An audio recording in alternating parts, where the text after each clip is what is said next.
Pakistan versus India in two pictures. On the left, you'll see Apple's CEO Tim Cook inaugurating Apple's first store in Mumbai, and Apple plans to build a second store in Delhi.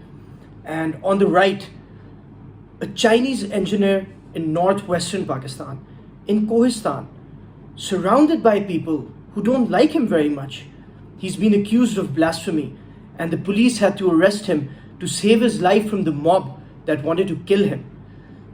Two pictures reveal the difference between Pakistan and India today. But why are these two neighbors so different? After all, they share the same history, the same culture, the same languages, the same religions for a very long time, for centuries before they were divided in 1947. But why is there so much economic progress and success on this side of the border? And why is Pakistan, a country which was moving forward economically after its inception, so poor that they have to beg all across the world to pay loans and take more loans to pay their existing loans? Ladies and gentlemen, this is a very precarious but deep question we should ask ourselves. Why are these countries so different? But are they so different after all? Well, like we have blasphemy in Pakistan, we have cow lynchings in India. India too is a very extreme country. India has a Hindu nationalist government. Many people would call it a Hindu supremacist government. But yet India is economically very successful, very viable for companies like Apple. Tim Cook finds India important enough to fly there and to inaugurate Apple's first store there. World leaders go there. And Modi's India, despite its fascism, despite its extremism, is shining today. It's more powerful than ever. It's more important. And Pakistan, the antithesis of India, has lagged behind, and nobody knows what's going to happen with this country, whether it will even survive the storm. A lot of people in Pakistan, a lot of politicians in Pakistan, perhaps the biggest political party in Pakistan, questions the foundations of this country and questions whether the rulers of Pakistan, the establishment of Pakistan, which has always ruled Pakistan, whether they are even working for Pakistan and in Pakistani interests or not. There's another difference between these countries which we should consider. And that difference is that while India may be extreme religiously and culturally, India has been ruled by its civilian leadership throughout its history. No military dictator has ever imposed martial law on India, and democracy has been thriving in India. And Modi is or represents one of the ills of democracy, that the majority can elect an extremist as well.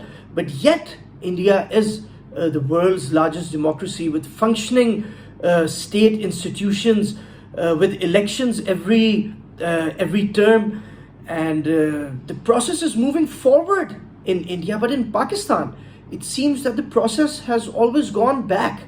And now in 2023, where does Pakistan stand, and where does India stand? Economically, ladies and gentlemen, India has hundreds of billions of dollars in foreign reserves, but Pakistan has merely $4 billion in foreign reserves. Ladies and gentlemen, $4 billion? That is the net worth of a poor billionaire. A poor billionaire has more money than the Islamic Republic of Pakistan of 200 million people. A mediocre Indian billionaire, you could say.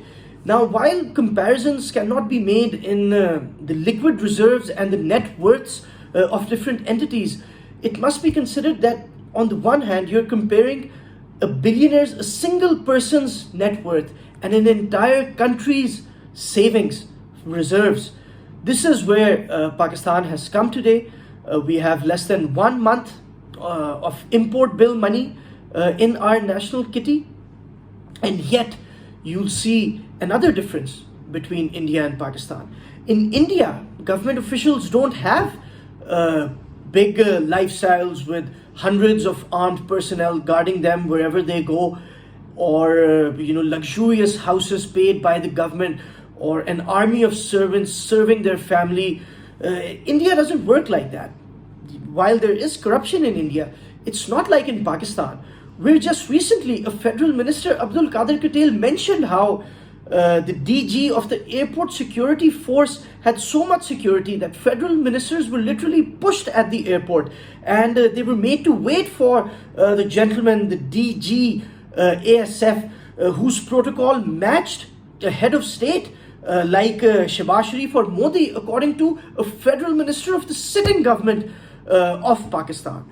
So this is where Pakistan and India go to different tangents, and the results are in front of everyone. Yes, Pakistanis have been fed with a steady diet of hatred against not only Indians but Kafirs, Jews, Israelis, you name it. Pakistanis hate a lot of people, and now we're realizing that hatred is just not enough to bind people. At first, when East Pakistan was a part of Pakistan, we thought that maybe religion could be enough to unite the people of West Pakistan and East Pakistan, but ultimately it happened that language came into play, and East Pakistan became Bangladesh, which, by the way, is richer than Pakistan. Imagine the egos of Pakistani uncles at that time, who used to consider Bengalis substandard citizens, or third-class citizens in their own country.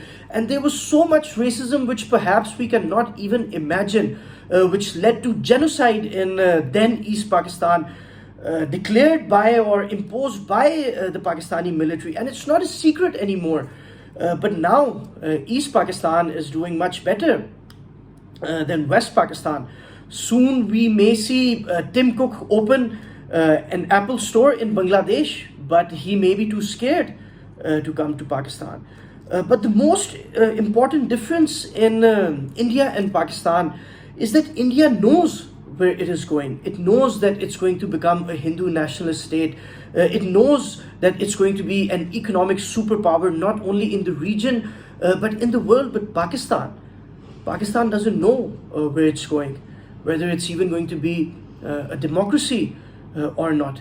I think this is the most fundamental difference between India and Pakistan, which has resulted in this picture, which very beautifully contrasts these two neighbors.